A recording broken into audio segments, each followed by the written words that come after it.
The Vortac Empire had ruled the galaxy with an iron fist for 3 millennia. Their sleek obsidian warships cast shadows across star systems, their plasma cannons reducing entire worlds to molten slag when civilizations dared to resist.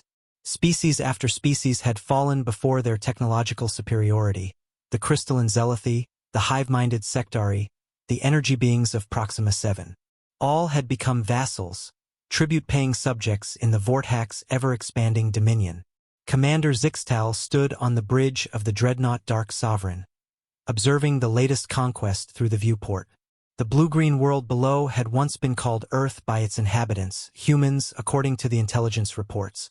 Like all primitive species, they had surrendered after witnessing the orbital bombardment of their moon, reduced to cosmic debris in mere hours. "Status report," Zixtal commanded, his 4 arms clasped behind his chitinous back. "The human government has agreed to all terms," reported his aide. 50% of their industrial output, 70% of their agricultural yield, and 1 million specimens for the labor camps annually. Zixtal nodded. Another routine subjugation. The humans would join the ranks of the conquered, their spirit broken like all the others. Within a generation, they would be just another footnote in Vortac history. But humans, it turned out, were not like the others. Dr. Sarah Chun worked 18-hour days in the underground laboratory hidden beneath the ruins of Geneva. Around her, the brightest minds from every nation collaborated on what they called Project Prometheus. They had studied every fragment of Vortac technology they could salvage, reverse engineering their energy systems, analyzing their quantum shields, dissecting their neural interfaces. The quantum field generators operate on a frequency we never considered possible, Chen explained to her team. They're manipulating space-time itself, creating localized gravity wells for propulsion and protection. "Can we replicate it?" asked Dr. Okafor from his workstation. "Not replicate," Chun smiled grimly. "Weaponize." 3 years after the occupation began, the Vortac received reports of unusual activity in the Sol system.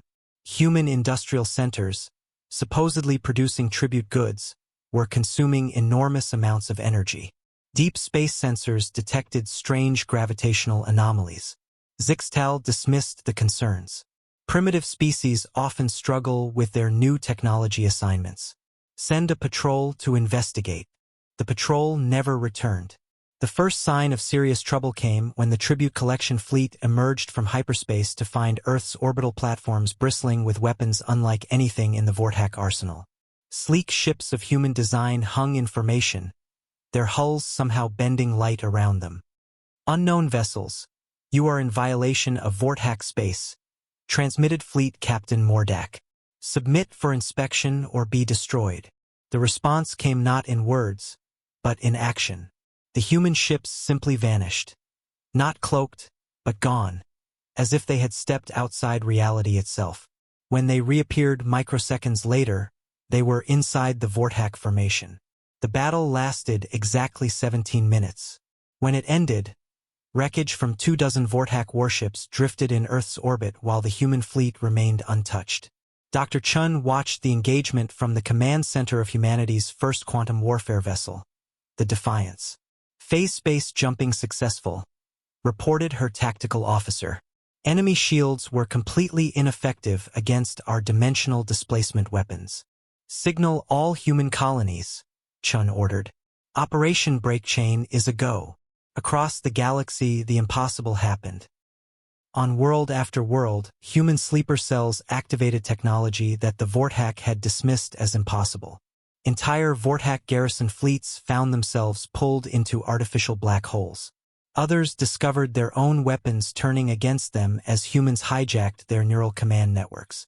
Within 6 months, the Vortac Empire, 3,000 years in the making, lay in ruins. Zixtal, now a prisoner aboard the Defiance, faced Dr. Chan in the ship's detention bay. "How?" he demanded. "Your species was primitive, barely capable of interplanetary travel." Chun regarded him with calm eyes. "You made a fundamental error, Commander. You assumed that because we were less advanced, we were less intelligent. You gave us your technology to study and 3 years to prepare." She paused. "Humans don't just adapt. We innovate. We take what exists and make it into something entirely new. The other species will never follow you, Zixtal snarled. They fear strength. They don't need to follow us, Chen replied. They just need to be free. As news spread across the galaxy that the Vortac Empire had fallen, something unprecedented happened. For the first time in millennia, 1,000,000 different species looked up at the stars and saw not masters to serve, but possibilities to explore. And in the Sol system, humanity quietly prepared to ensure that no empire would ever again hold the galaxy in chains.